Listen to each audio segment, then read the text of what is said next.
Dear student, in the last lecture, we have seen volcano. मागच्या तासाला आपण त्या ठिकाणी असणारा जे काही ज्वालामुखी जो आहे तर तो ज्वालामुखी म्हणजे काय याच्याविषयीची माहिती घेतली.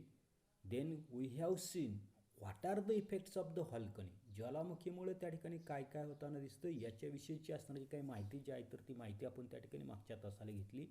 Next tsunami.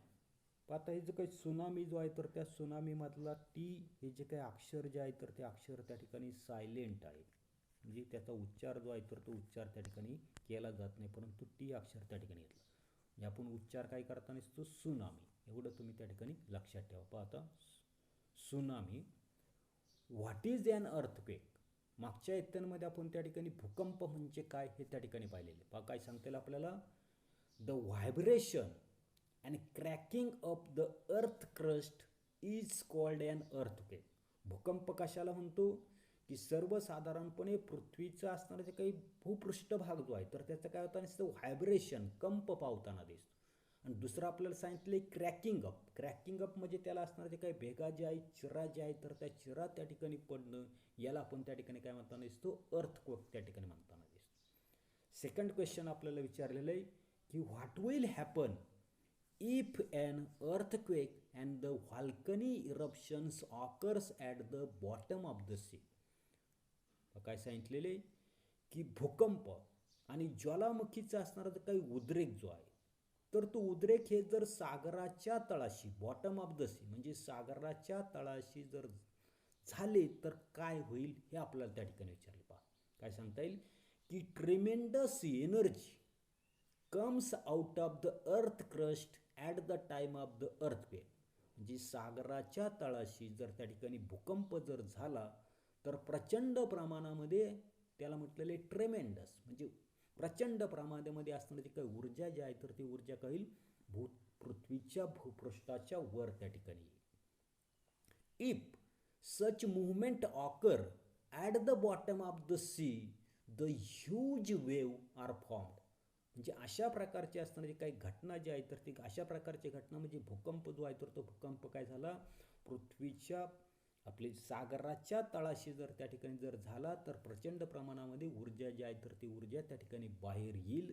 आणि याच्यामुळे काय सांगितले if such movements occur at the bottom of the sea. अशा प्रकारची असणारी काय हालचाल जी आहे तर ती हालचाल त्या ठिकाणी सागराच्या तळाशी जर त्या ठिकाणी जर झाली तर तो ह्यूज वेव्ह म्हणजे प्रचंड मोठी अशा प्रकारची लाट. आता ही लाट पाहण्यासाठी तुम्हाला सागर जो आहे समुद्र जो आहे तर तो सी शोअरला त्या ठिकाणी जायला लागेल किंवा चौपाट्याला त्या ठिकाणी पाहावं लागेल. तर ती ह्यूज वेव्ह जर फॉर्म म्हणजे प्रचंड मोठी अशा प्रकारची लाट जी आहे तर ती लाट त्या ठिकाणी तयार होईल. या ठिकाणी आकृतीमध्ये पहा सुनामी जी आहे तर त्या सुनामीची असणारी काही ह्यूज अशा प्रकारची असणारी काही वेव्ह जी आहेत प्रचंड अशा प्रकारची लाट जी आहे तर ती लाट त्या ठिकाणी दाखवली. त्याच्यानंतर पुढे पहा as on land earthquake and volcano eruptions occurs at the bottom of the sea too. म्हणजे जसं त्या ठिकाणी आपल्या लक्षात येतं नसते की जमिनीप्रमाणे सागराचा असणारा जो काही तळ जो आहे तर त्या तळाशी भूकंप किंवा ज्वालामुखीचे असणारे काही उद्रेक जे आहे तर ते उद्रेक त्या ठिकाणी होताना दिसतात. If an earthquake occurs at the bottom of the ocean the energy release push the waters upward. Tsunami का होताना दिसते हे लक्षात घ्यायचे. सुनामीचा धोका काय आपल्याकडे नाही कारण आपल्या शेजारी काही त्या ठिकाणी जवळपास कुठेही त्या ठिकाणी सागर जो आहे म्हणजे समुद्र जो आहे तर तो समुद्र. मग याची सुनामीची धोके कोणाला तर कोस्टल एरिया म्हणजे सागरी असणारे जे काही किनारे उदाहरणार्थ आपल्याकडं महाराष्ट्रामध्ये कोकण आहे मुंबईचा भाग आहे तर त्या ठिकाणी तो सागर त्या ठिकाणी समुद्र त्या ठिकाणी. इथे काय सांगितले if an earthquake occurs at the bottom of the ocean. जर म्हणजे सर्वसाधारणपणे असणारा जो काही समुद्र जो आहे तर त्या समुद्राच्या तळाशी जर त्या ठिकाणी भूकंप जर झाला तर काय सांगितले the energy released pushed the water upwards. खालून या ठिकाणी प्रचंड प्रमाणामध्ये बाहेर पडणारी जी काही ऊर्जा जी आहे तर ती ऊर्जा काय करता नसते त्या सागरामधलं असणारं जे काही पाणी जे आहे तर त्या पाण्याला काय करता नसते upward pushes the water upwards पाण्याला त्या ठिकाणी वर उचलताना दिसते. आणि as a result of this a peculiar type of waves are form. आणि याच्यामुळे काय होताना दिसते विशिष्ट अशा प्रकारचे असणारे जे काही लाट जे आहे तर ती लाट त्या ठिकाणी काय होताना दिसते, तयार होताना दिसतात. पुढे, these waves are not very high near the source, but they start spreading very fast to the long distance. पुन्हा एकदा लक्षात ठेवा की या ठिकाणी तयार होणाऱ्या ज्या काही लाटा ज्या आहेत तर त्या लाटा त्यांचं असणारं जे काही उगमस्थान जे आहेत ज्याला त्या ठिकाणी आपण सोर्स म्हटले तर त्या उगमस्थानाजवळ फार त्या ठिकाणी उंच नसतात, परंतु खूप वेगानं त्या काय होताना दिसतात, उगमस्थानापासून जसजशा त्या ठिकाणी दूर जाताना दिसतात तसतसा त्यांचं असणारं जे काही उंची जी आहे तर ती उंची त्या ठिकाणी वाढताना दिसतं, म्हणजे खूप वेगानं त्या ठिकाणी ते दूरवर त्या ठिकाणी पसरताना दिसतात. पुढे, the velocity of the waves is 800 to 900 kilometre per hours. हे त्या ठिकाणी म्हणतोय ज्याच्या काही लाटा ज्या आहेत तर त्या लाटांचा वेग एका तासामध्ये 800 ते 900 किलोमीटर इतका त्या ठिकाणी वेग जो आहे तर तो वेग त्या ठिकाणी असतो. When they reach a coastal area, their velocity is reduced, but their height is found to be काय सांगितले, when they reach a coastal area, their velocity is reduced, but their height is found to have increased tremendously, even at 30 meters.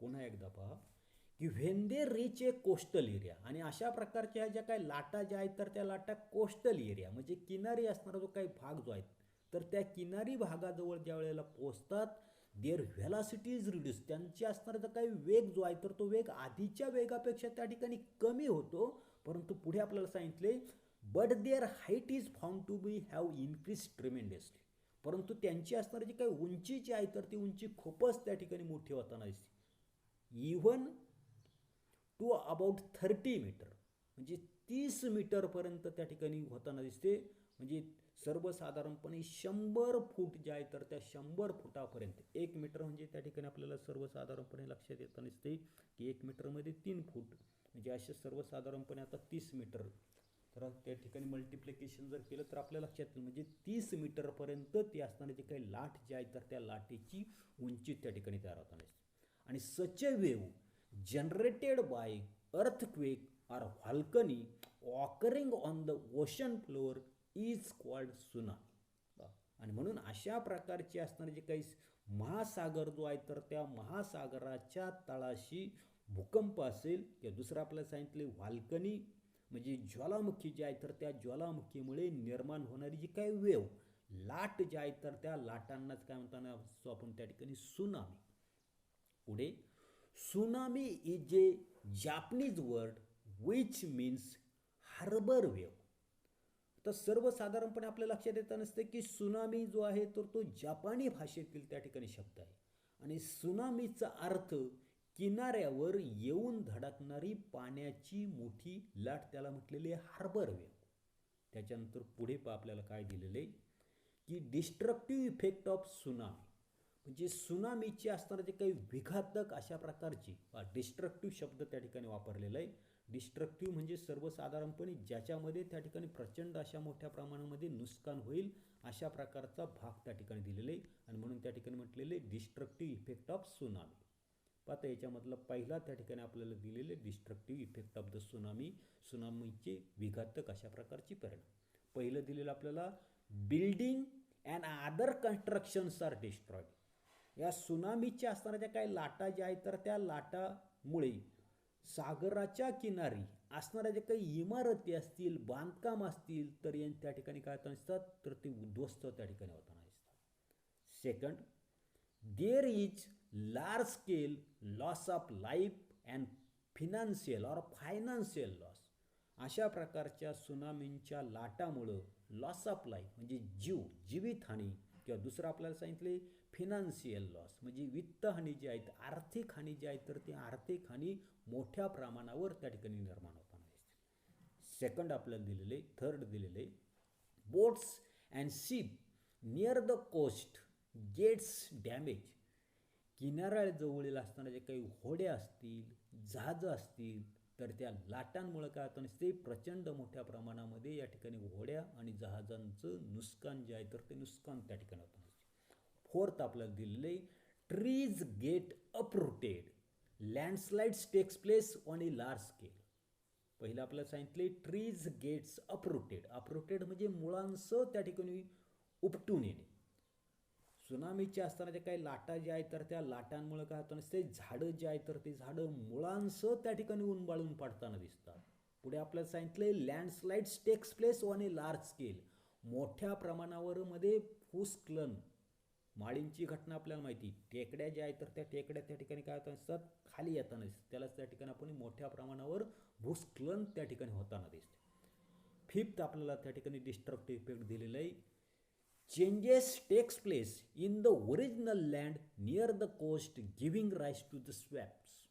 आता काय सांगितलं की changes takes place in the original land near the coast giving rise to the swamps.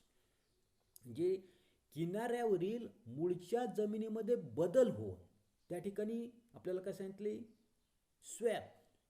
आता स्वॅम्प्स ज्याला आपण त्या ठिकाणी marshal land म्हणताना दिसतो, दलदलीचा प्रदेश त्या ठिकाणी म्हणताना दिसतो. म्हणजे किनाऱ्यावरील मूळच्या असणाऱ्या ज्या काही जमिनी ज्या आहेत तर त्या जमिनीमध्ये बदल होऊन दलदलीचे असणारे जे काही प्रदेश जे आहेत तर ते प्रदेश त्या ठिकाणी निर्माण होताना दिसतात. सिक्स्थ आपल्याला दिलेले ट्रॅफिक ऑब्स्ट्रक्शन अराईज. वाहतूक जी आहे तर त्या वाहतुकीला असणारा जो काही अडथळा जो आहे तर तो अडथळा त्या ठिकाणी निर्माण होताना दिसतो. सेवन्थ त्या ठिकाणी डिस्ट्रक्टिव्ह इफेक्ट आपल्याला दिलेला आहे. The business industries related to the sea are adversely affected and normal day to day life is disrupts.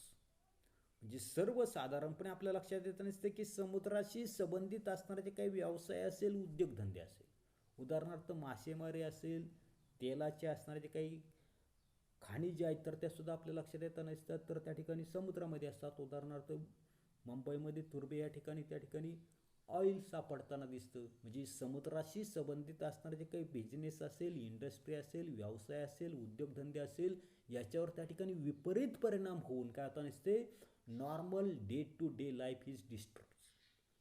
म्हणजे विपरीत परिणाम होऊन जनजीवन जे आहे तर ते जनजीवन काय होता नसतं, विस्कळीत त्या ठिकाणी होता नसतं. एट्थ आपल्याला दिलेले large scale damage is caused to the harbour. Harbour म्हणजे बंदर.